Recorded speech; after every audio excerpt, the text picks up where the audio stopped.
আমাদের প্রথম পয়েন্ট ওই বিশেষ করে হচ্ছে প্রথম দিকে প্রাণশক্তি মতবাদ বা ভাইটাল ফোর্স কি। তো ভাইটাল ফোর্স এর মানে প্রস্তাবনা করেন কে? তে এখান থেকে বলবো যে ঊনবিংশ শতাব্দীর উষা লগ্নে, মানে শুরুতেই আর কি। তোমরা যে ঊনবিংশ শতাব্দীর উষা লগ্নে বা শতাব্দীর একটা হিসাব আছে, এটা তো তোমরা জানো। আমি একটু এটা বলে দিচ্ছি উষা লগ্নে যে হ্যাঁ, 1800 সাল থেকে 1899 এই হচ্ছে ঊনবিংশ শতাব্দী। এবং 1900 সাল থেকে আমরা যদি হিসাব করি তাহলে এটা কি ঊনবিংশর পরে কি বিংশ। এখন যেটা চলতেছে তোমরা জানো, এটা হচ্ছে আমরা অলরেডি সামনে যেটা যাবো এটা হলো একবিংশ শতাব্দীতে চলে যাব। এটা একবিংশ হবে না, এটা একবিংশ শতাব্দী। যাই হোক, আমরা এখন যেটা বলবো 1800 সালের বিশেষ করে হচ্ছে কি 1815 সালে ভাইটাল ফোর্স দিয়েছিলেন মূলত ভার্জিলিয়াস। উপস্থাপনা ওনার তত্ত্বটা কি ছিল? উদ্ভিদ বা প্রাণীর দেহে উপস্থিত কোন রহস্যময় শক্তির প্রভাবে জৈব যৌগ উৎপত্তি হয়। তাহলে পয়েন্টটা লিখে রাখবে, ভাইটাল ফোর্স জিনিসটা কি? এক কথায় উত্তর। এত লম্বা কথা দরকার নেই, মানে তুমি এত সময় যা শুনলা এটা তুমি জ্ঞান অর্জন করলে। আর শর্টকাট বলবায় সামারিটা হচ্ছে কি যে 1815 খ্রিস্টাব্দে বিজ্ঞানী ভার্জিলিয়াস একটি প্রস্তাব করেন, তা হচ্ছে উদ্ভিদ বা প্রাণী দেহে উপস্থিত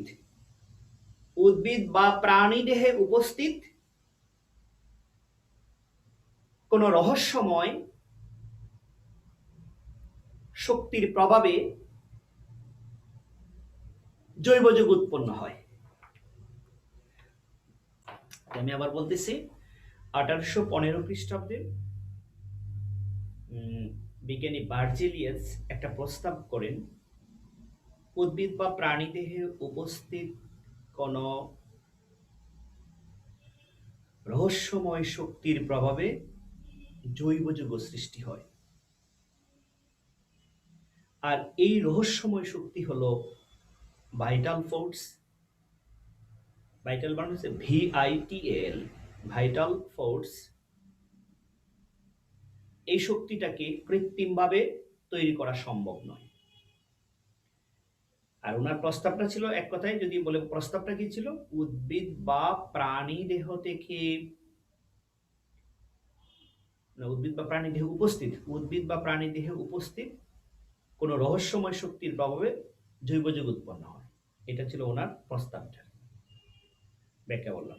আচ্ছা, তাহলে এই যে তত্ত্বটা ছিল সেটা 1815 সাল থেকে কত সাল পর্যন্ত?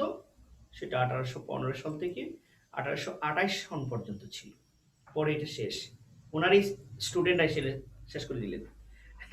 তো পরবর্তীতে 1828 খ্রিস্টাব্দে জার্মানির রসায়নবিদ একজন ফ্রেডরিক ভোলার মানে স্পেলিং হবে ডব্লিউ মানে ডব্লিউ উচ্চারণটা তো জার্মান ভাষায় ডব্লিউটাকে ভো করা হয় আর কি। তো WOHLER, তাহলে বিজ্ঞানীর নাম হচ্ছে ফ্রেডরিক ভোলার। ল্যাবরেটরিতে তিনি কি করলেন? জৈব যৌগ তৈরি করে ফেললেন। ফলে ভাইটাল ফোর্স কি হয়ে গেল? মূলত যেটা পাওয়া গেছে, যেটা ইউরিয়া সার তৈরি করলেন, তো যেটা হচ্ছে স্তন্যপায়ী প্রাণীর মূত্রে পাওয়া যায়। তখন কি হলো যে ভাইটাল ফোর্স ছিল হচ্ছে ল্যাবে তৈরি করা যাবে না, মানে অজৈব থেকে জৈব যৌগ তৈরি করা যায় না, কিন্তু ওনারই স্টুডেন্ট এটা তৈরি করে দেখাই দিলেন। সেটা 1828 সনে। তখন 1828 সনে আমরা বলতে পারি যে 1828 সনে এই যে আধুনিক জৈব যৌগ চলে আসছে, মানে আমরা আধুনিক সংজ্ঞা দিব এখন। আগে যেটা ছিল ওনার যে সংজ্ঞাটা ছিল কি, যে জৈব যৌগটা কখনোই ল্যাবে তৈরি করা যায় না। তখন এই আমরা জৈব যৌগের আধুনিক সংজ্ঞাটা এখন আমরা দিব। তবে এখন যদি আমরা বলি যে প্রাণশক্তি মতবাদ কত সালে শেষ হয়ে গেল? 1828 সনের পূর্বেই, মানে আমরা বলবো 1828 সনে শেষ। এখানে প্রাণশক্তি মতবাদ বলতে কিছু নাই। কেন নাই? কারণ ওনার তত্ত্বটা ছিল কি, অজৈব যৌগ থেকে জৈব যৌগ তৈরি করা যাবে না, অর্থাৎ এটা একটা রহস্যময় শক্তির প্রভাব তৈরি করতে হবে উদ্ভিদ বা প্রাণী থেকে। তাহলে প্রথম দিকে কি করা হয়েছে? 1828 সনে ওনার স্টুডেন্ট ফ্রেডরিক বোহলার তিনি আবিষ্কার করলেন, এই যে বিক্রিয়া দেখানো হচ্ছে যে তিনি আবিষ্কার করে নিলেন ইউরিয়া। পরবর্তীতে 1800 মানে কোলবের ক্ষেত্রে উনি কি করলেন? কার্বন হাইড্রোজেনকে বিদ্যুৎকরণ করলেন। বিদ্যুৎকরণ তো তোমরা জানো, আসলে বিদ্যুৎকরণ এই যে আকাশে যে বিদ্যুৎ চমকানোর ফলে কার্বন এবং হাইড্রোজেনের ফলে অ্যাসিটিলিন উৎপন্ন হয়েছে। অ্যাসিটিলিন মানে ইথাইন, আর ইথাইনের সাথে তোমাদের মেইন বইয়ের পৃষ্ঠা যদি একটু দেখো 277 পৃষ্ঠার যে বিক্রিয়াটা, এই বিক্রিয়া উৎপন্ন হয়েছে অ্যালডিহাইড। অ্যালডিহাইড আমরা জানি ফর্মালডিহাইড, আমরা ফর্মালিন কিন্তু সবার পরিচিত একটা বিষয়, ভিনেগার বা সিরকা এটা সবাই জানে। এগুলো প্রস্তুত করে ফেলছেন বিজ্ঞানী কলবে। পরবর্তীতে 1865 সালে ভার্তোলো ভার্তোলো আবিষ্কার করছে কি? মিথেন। লবণ নিয়ে বিক্রিয়া করছে, উৎপন্ন হয়ে গেছে, যার কারণে ওই ভাইটাল ফুড শেষ। থ্যাংক ইউ, ভাইটাল ফুডস আমরা বাদ দিয়ে দিলাম। এখন চলে আসবো আমাদের হাইড্রোকার্বনের ক্লাসিফিকেশনে। তবে এখান থেকে একটা প্রশ্ন হচ্ছে, দ্বিতীয় প্রশ্ন একটু, আমাদের প্রথম টপিক শেষ, দ্বিতীয় টপিক শেষ। লেখো, অধিক সংখ্যক জৈব যৌগের উৎপত্তির কারণ কি? একটু কষ্ট করে প্রশ্নটা লিখে রাখো, এটা হচ্ছে বেসিক্যালি প্রশ্ন। অধিক সংখ্যক জৈব যৌগের উৎপত্তির কারণ কি? তোমরা একটা বিষয় জেনে মানে অবাক হয়ে যাবে, আসলে জৈব যৌগ, পৃথিবীতে যে বর্তমানে জৈব যৌগের সংখ্যাটা কিন্তু 80 লক্ষ যৌগের বেশি, মানে কার্বনের যৌগ যদি হিসাব করি, আর প্রকৃতিতে পাওয়া যায় 20 লক্ষর মতো। এখন চিন্তা করো, কার্বন দিয়ে এত যৌগ কিভাবে হয়? শুধু কার্বন দিয়ে মানে ল্যাবে প্লাস প্রকৃতিতে মিলে 80 লক্ষ যৌগ হয়, জৈব যৌগ। আর ল্যাবে ছাড়া আমরা যদি বলি যে প্রকৃতিতে মানে সৃষ্টিকর্তার দানেই পাওয়া যাচ্ছে 20 লাখ এর মতো যৌগ। এখন এত যৌগ তুমি মুখস্থ করবা না? অসম্ভব ব্যাপার, মুখস্থ হবে না, শুধু নিয়মটা শিখবো আমরা। তার মানে কি বোঝা গেল? রসায়ন মুখস্থ করার কিছু নাই, বুঝার আছে সবকিছু। মজার বিষয়, তুমি দেখতে পারবো ইজিলি নামগুলা, যেগুলো আগে বলছিলাম, এই যে তোমার কাছে কি প্রথম ক্লাসগুলো কিন্তু অনেক কঠিন মনে হয় রসায়নের, অর্গানিকের ক্ষেত্রে, কারণ প্রথম প্রথম সে নামগুলো পারে না, পরে যখন সে ইজিলি শিখে ফেলে তখন অলরেডি একটা আলাদা ভাব লয়, এই স্লাইড, এই মিক্স স্লাইড, এইগুলা এটা আমরা করতাম আর কি। যাই হোক, অধিক সংখ্যক জৈব যৌগ তৈরি হওয়ার, এই যে কার্বনের যে এত যৌগ তৈরি হয়, এটার মূল কারণ হচ্ছে কি জানো? এর মূল কারণ হচ্ছে কয়েকটা বিষয়, 4টা বিষয় আমরা ধরবো। একটা হচ্ছে কি কার্বনের ক্যাটাইনেশন। ক্যাটাইনেশন আসলে আমরা উচ্চারণটা এমন ভাবে করার মূল কারণটা হচ্ছে কি জানো? কার্বন 4টা পয়েন্ট বলবো, তার মধ্যে একটা পয়েন্ট হচ্ছে ক্যাটাইনেশন, তৃতীয় পয়েন্ট হচ্ছে আইসোমারিজম মানে সমানতা। সমানতা জিনিসটা কি?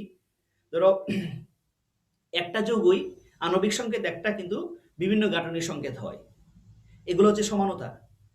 এরপরে হচ্ছে কি দ্বিবন্ধন ত্রিবন্ধনের গঠন সৃষ্টি হইতে পারে কার্বনের ক্ষেত্রে, এই আর একটা পয়েন্ট।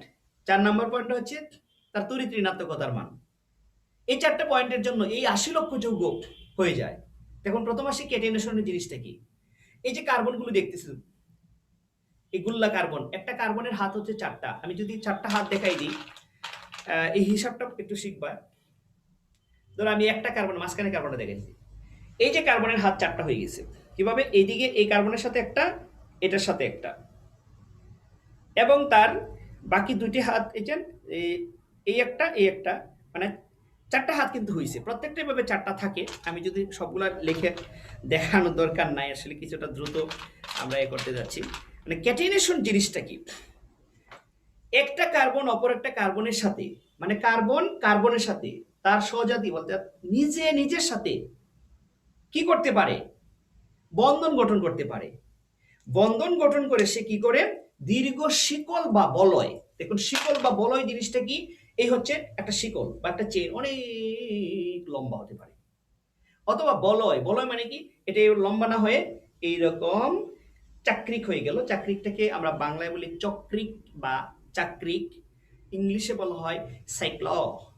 সাইক্ল, এই যে দেখো, এই এখন এটা হয়ে গেছে কি তার চক্রাকারে।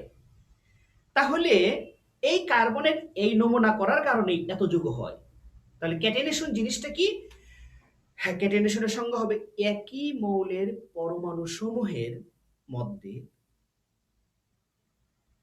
বন্ধন সৃষ্টির মাধ্যমে বিভিন্ন দৈর্ঘ্যের শিকল গঠন করার ধর্মকেই বলা হয় ক্যাটেনেশন। আমি যদি বলি যে এই যে একই পরমাণুগুলোর মধ্যে কি হচ্ছে, বন্ধন গঠন করার মাধ্যমে বিভিন্ন দৈর্ঘ্যের, এটা তো এখানে না, আরো অসংখ্য লম্ব দৈর্ঘ্যের শিকল বা বলয় গঠন করাটার ধর্মটাই হচ্ছে কি ক্যাটেনেশন। তো তোমরা একটু লিখে রাখি তো ক্যাটেনেশন জিনিসটা কি। দেখো, একই মৌলের পরমাণু সমূহের মধ্যে একই মৌলের পরমাণু সমূহের মধ্যে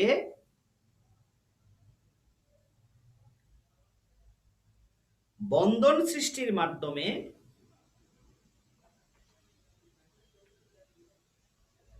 বিভিন্ন দৈর্ঘ্যের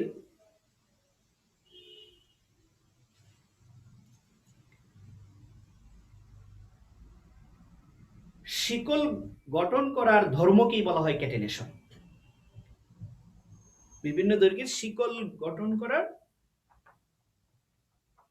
বা শিকল গঠনের ধর্মকে, হ্যাঁ, শিকল গঠনের ধর্মকে বলা হয় ক্যাটেনেশন। আর এই ক্যাটেনেশনের জন্য এত যৌগ হয়ে থাকে সাধারণত, এটা জানলাম আর কি। যেমন ক্যাটেনেশন আমরা এটা লাগবে, ক্যাটেনেশনটা কি, কেন কার্বনে এত যৌগ হয়, কার্বনের যত যৌগ আর কোনো যৌগ মানে মৌলের এত হয় না। আচ্ছা, তোমরা পরবর্তীতে ক্যাটেনেশনের সংজ্ঞা মানে এই ভিডিও দেখে আবার লিখে নিবা। তাহলে আমরা যাচ্ছি, ক্যাটেনেশনের কারণে একটা হয়, বাকিগুলো লাগবে না, পরবর্তী ক্লাসে শিখবা না এগুলো ইন্টারমিডিয়েটে। তো সেকেন্ড হচ্ছে কি, তাদের মধ্যে একটা সমানতা, আমরা সমানতাটা পড়বো, নামকরণটা যখন শিখবো সমানতাটা পড়বো। এই ব্যাপারটা হচ্ছে কি, সমানতা জিনিসটা কি। ধরো তোমরা রাসায়নিক বন্ধন পড়ে আসছিলা যে সমানুকরণ বিক্রিয়া, রাসায়নিক বিক্রিয়ার মধ্যে সেটা পড়ে আসছো, সমানুকরণ বিক্রিয়া। আমি একটা উদাহরণ দিচ্ছি। ধরো এই ক্ষেত্রে আমরা আজকে এটা হয়তো বা একটু পরে শিখতে পারবো। C2H6O, একটা, এটা কোনো কিছু না, তবে এটা একটা কিছু। এটা আমি দুইটি ভাবে লিখতে পারি। একটা হচ্ছে কি CH3O CH3, এখানে লিখতে পারি C2H5OH। এখন ব্যাপারটা হচ্ছে, এটা হচ্ছে ইথার, একটা যৌগ, মানে একটা সম্পূর্ণ ভিন্ন ধর্ম। এটা হচ্ছে, এটা একটা ভিন্ন, এটা হচ্ছে ইথানল। ইথানল হচ্ছে অ্যালকোহল, এটা হচ্ছে অ্যালকোহল।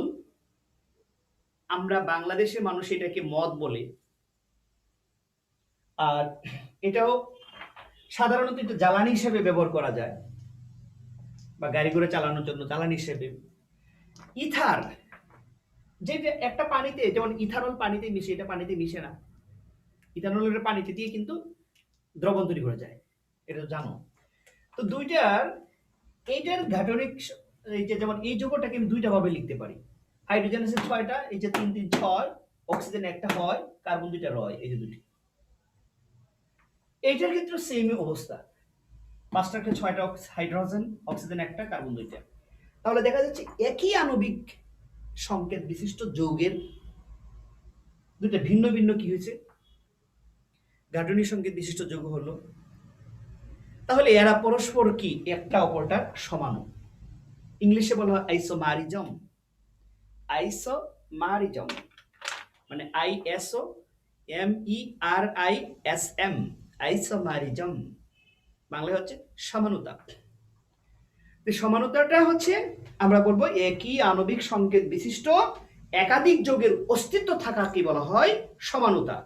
এগেইন আইসোমারিজম ডেফিনেশনটা কি হবে, একই আণবিক সংকেত বিশিষ্ট, an example that C2H6 একটা আণবিক সংকেত, একই আণবিক সংকেত বিশিষ্ট একাধিক যৌগের অস্তিত্বকে, যেমন ডাইমিথাইল ইথার এন্ড ইথানল, তাহলে একাধিক হয়ে গেল, একের অধিক যৌগের অস্তিত্ব থাকাটাকেই বলা হচ্ছে তার আইসোমারিজম অর সমানতা।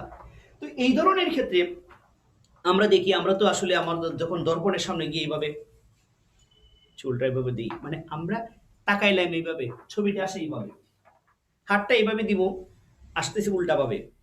যৌগগুলোর ক্ষেত্রে এই ক্যাটাগরিতে বিভিন্ন যৌগ হয়ে যায়, নাম ভিন্ন হয়, বিভিন্ন বৈশিষ্ট্য হয়, আমরা এগুলার পাবো। অর্থাৎ আইসোমারিজম একটা অংশ, সমানতাটা তোমরা আছে এখন সিলেবাসে। এরপরে হচ্ছে এরা দ্বিবন্ধন ত্রিবন্ধন হয়ে থাকে। দ্বিবন্ধন হলে একটা নাম হবে, ত্রিবন্ধন হলে একটা নাম হবে। এইগুলো কারণের জন্য কার্বনের এত জৈব যৌগ মানে বা এত যৌগ হয়ে থাকে। তো তোমাকে যদি প্রশ্ন করে কেন কার্বনের এত যৌগ হয়, তুমি বলবে চারটা বিষয় রয়। কি চারটা বিষয় কয়? সেই চারটা বিষয়, নাম্বার ওয়ান ক্যাটেনেশন, নিজেরা নিজেদের সাথে শিকল বা বলয় গঠন করতে পারে, এই কারণে এটা হচ্ছে ক্যাটেনেশন। সেকেন্ড আইসোমারিজম, ভিন্ন ভিন্ন সমানতা বা যৌগ হয়, অস্তিত্ব থাকার ধর্মটাকে। থার্ড আমরা বলবো এটার মধ্যে কি হচ্ছে দ্বিবন্ধন বা ত্রিবন্ধনের গঠন। 4 নাম্বার তড়িৎ ঋণাত্মকতা, এটা আমরা পিরিয়ডিক টেবিলে পড়ে আসছি। শেষ, চলে যাই গণনা শিখবো এখন। সবাই একটু মনোযোগ। এখন যেটা বলবো যে classification of hydrocarbons, page number হচ্ছে 267, আপনারা সবাই এই জায়গায় পাবেন। এখানে হচ্ছে কি হাইড্রোকার্বনের ক্লাসিফিকেশনটা পড়বো। তো ক্লাসিফিকেশন পড়ার আগে আমি যখন সংখ্যা শিখতে যাব তখন আমার অঙ্ক শিখতে হবে, কারণ তোমরা জানো ক্লাস 1-এর আগে যে বইগুলো আমরা পড়ে আসছি এগুলোর বইয়ের গণিত বইয়ের নাম হয় অঙ্ক। এটার বইয়ের নাম কখনোই গণিত বই নয়। এটা গণিত বই লিখবে যে এর মাথার মধ্যে দুটা থাবা দেওয়া দরকার, কারণ এদেরকে অঙ্ক শেখানো হয়, 1 0 থেকে 9 পর্যন্ত এগুলো শেখানো হয়, পরবর্তীতে এগুলো দিয়ে সংখ্যা সাজানো হয়। তো ঠিক তেমনি আমরা মিথেন শিখবো, ইথেন শিখবো কখন? যখন আমরা অন্ততপক্ষে 10 পর্যন্ত গণনা পারবো। তো দয়া করে কষ্ট করে 10 পর্যন্ত গণনা আজকে সময়টা নষ্ট করে হলেও 2-3 মিনিট শিখতে হবে। ইতোপূর্বে হয়তোবা তোমরা এটা জেনে আসছো, কার্বনের সংখ্যার উপর ভিত্তি করে আমরা নাম বিভিন্ন উচ্চারণ করি। তাহলে আমি এখানে লিখতেছি, পাশে একটু দেখতে হবে। এই হচ্ছে কার্বনের আমাদের 10 পর্যন্ত গণনার হিসাব। কার্বন কার্বন এর হিসাবটা হচ্ছে কি, কার্বন কার্বন যখন একক বন্ধন হবে তাদের নাম শেষে উচ্চারণ হবে এন, এরা সবাই অ্যালকেন, এরা সবাই অ্যালকেন। আমরা একটা একটা করে পার্ট পড়বো, অ্যালকেন পড়বো একদিন, অ্যালকিন পড়বো একদিন, অ্যালকাইন পড়বো একদিন। এই 3টা পয়েন্টই তোমাদের দশম অধ্যায়ে আছে, অ্যালকেন অ্যালকিন অ্যালকাইন, এরপরে আর নাই তো, অধ্যায়টা এটাই। তার মানে বুঝতে পারছো এটা কি কত ভাঙা বাতাবে। কার্বনের সাথে কার্বন অর্থাৎ যত বড় যৌগটা হোক না কেন, দেখবা যদি সব জায়গায় শুধু একক বন্ধন, দ্বিবন্ধনের গন্ধ নাই, তার মানে সে অ্যালকেন। আর অ্যালকেনের নামের শেষে উচ্চারণ হবে এন। এখানে যতগুলো আছে প্রথমেই শুরুটা হবে, যদি দেখো যৌগটার মধ্যে কার্বন সংখ্যা 4টা এবং একটা কার্বন অপর একটা কার্বনের সাথে সিঙ্গেল বন্ডে যুক্ত, তার মানে সে হচ্ছে কি অ্যালকেন। তাহলে 4 কার্বন হইলে আমরা বলবো বিউট, নামের শেষে এন হবে, তাহলে বিউটেন। 5টা হলে প্যান্ট আছে, তাহলে নামের শেষে এন উচ্চারণ হবে, প্যান্টেন। এরপরে হেক্সেন, হ্যাপটেন, অক্টেন, ননেন, ডেকেন। আর যদি অ্যালকিন হয় তার মানে কার্বন কার্বন মিনিমাম 2টি হয়। কেন? কার্বন কার্বন দ্বিবন্ধন দেখাইতে হলে একটা তো দ্বিবন্ধন দেখাইতে পারবে না, তাহলে এটা হবে না, 2 থেকে শুরু হবে। অ্যালকিন বা অ্যালকাইনের একেবারে প্রথম সদস্য হয় 2 থেকে, তাহলে তার নামের শেষে কি উচ্চারণ হবে? ইন। অ্যালকিন হলে কার্বন কার্বন দ্বিবন্ধন যদি থাকে তাহলে নামের শেষে কি রকম হবে? ইথের সাথে ইন হবে, তাহলে ইথিন, ইথ ইন একেবারে মিলে, মানে সন্ধি বিচ্ছেদ না করে যদি আমরা বলি ইথিন, যেমন আমরা বলি পলিথিন। এরপরে হচ্ছে কি প্রোপিন, বিউটিন, প্যান্টিন, হ্যাক্সিন, হ্যাপটিন, অকটিন, ননিন, ডেকিন, এভাবে যাবে। আর যদি কার্বন কার্বন ত্রিবন্ধন হয় তাহলে তার নামের শেষে, এটা তো হবেই না, এখান থেকে start, ethyne, propyne, butyne, pentyne, hexyne, heptyne, octyne, nonyne, decyne, অর্থাৎ আইন উচ্চারণ হবে, আইন। এইটা আর কি, এই শব্দটা হবে আইন। অনেক সুন্দর। পরিবেশটা অনেক সুন্দর রসায়নের। তাহলে আমরা 10 পর্যন্ত নাম শিখবো। Meth eth prop but pent hex hept অফ নন ডেক। এইভাবে আরো স্পিডে তুমি শিখতে পারবে। একটা কাজ করবা, টাকা গণনা করবা। পাইলট স্কুলে আমার এক স্টুডেন্ট টাকা গণনে স্যার আমি গণে দেখো মিট ইট প্রো আমার কেশিয়ারে কই আহা ঘুরে থাকে স্যার এতে কি তা এভাবে তোমরা গণনা করবা, পেজ নাম্বার গণনা করবা। তো বিশেষ করে ধরো একটা যে কোনো একটা কোনো কিছু বই নিবাই, বই নিয়ে পাতা গণবা meth eth prop but pent hex hept অফ নন ডেক আনডেক মানে ওইগুলো লাগছে না, তুমি 10 পর্যন্ত শিখবা। ছোট একটা অঙ্ক বই নিবা, ছোট বাচ্চাদেরকে শিখাইবা মিথ ইট প্রপ বিউট প্যান্ট হ্যাক্স হ্যাপ্ট অক্ট নন ডেক। তো এখান থেকে কি শেখা গেল? 10 পর্যন্ত আমরা শিখতে পারলাম। আর 10 পর্যন্তই তোমার এখানে লাগবে। এই 10টা যে পারবা আগামী ক্লাসে 100% সে সবচেয়ে বেশি বুঝবে, যে পারবা না সে কার্টুন দেখবে। তাহলে আজকের পড়ার অংশটা মূল অংশ হচ্ছে এটা, কারণ এটা দিয়ে আমরা সামনে যাব। আর অতীত যেটা পড়ে আসছি সেটা হচ্ছে আমাদের অতিরিক্ত জানার বিষয়, কারণ এটা তো আমাদের সূচনাটা পড়তে হয় কোথায় থেকে এটা সেটা আসছে।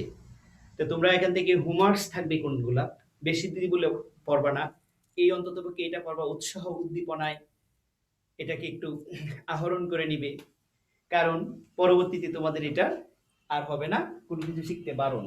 তা আমি যাই আজকের ক্লাসের মানে সারমর্মটা একটু বলে দিচ্ছি।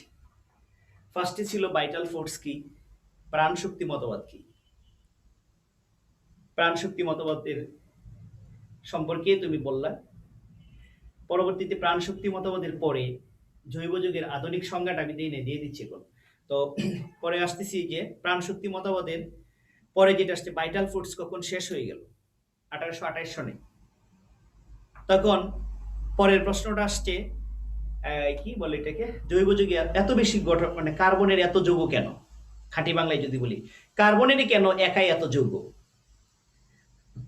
অথবা এটাকে সাহিত্যিক বাংলা সাহিত্যিক ভাবে যদি বলি কার্বনের প্রাচুর্যতার কারণ কি, বা জৈব যুগের প্রাচুর্যতার কারণ কি, জৈব যুগের এত বেশি হওয়ার কারণ কি? প্রাচুর্যতার কারণটা হচ্ছে 1 মিনিটের মধ্যে আমরা শেষ করে দিব। এই গেল এই এত বেশি। তাও তোমরা একটা পয়েন্ট লিখে রাখো, আধুনিক জৈব যুগের সংজ্ঞা। জৈব রসায়ন বলতে হাইড্রোকার্বন ও হাইড্রোকার্বনের জাতক সমূহকে বোঝায়। নেক্সট ক্লাসে আমরা এটা সম্পর্কে সবটা পড়বো। আধুনিক সংজ্ঞাটা হচ্ছে জৈব রসায়ন হলো আমরা বলবো হাইড্রোকার্বন মানে কার্বন এবং হাইড্রোজেনের যৌগ ও তাদের নিয়ে গঠিত যৌগ এবং এদের জাতক সমূহকে বলা হয় জৈব যৌগ। এটি হচ্ছে আধুনিক সংজ্ঞা। আর পুরাতন সংজ্ঞাটা কি ছিল তো বলছি, ভাইটাল ফোর্সের কাহিনী। তা এই ছিল আমাদের আজকের বিষয়বস্তু। এটা ছিল বিসমিল্লাহ। তোমরা আলহামদুলিল্লাহ হইয়া একটু পড়ে নিবা। আগামী ক্লাসে এইগুলোকে দিয়ে নামকরণ শিখবো আমরা। দেখবা 100% তুমি আগামী ক্লাস বলতে তো আগামীকালকেই মনে হয়, আগামীকালকে তোমরা 100% নাম শিখতে পারবে যদি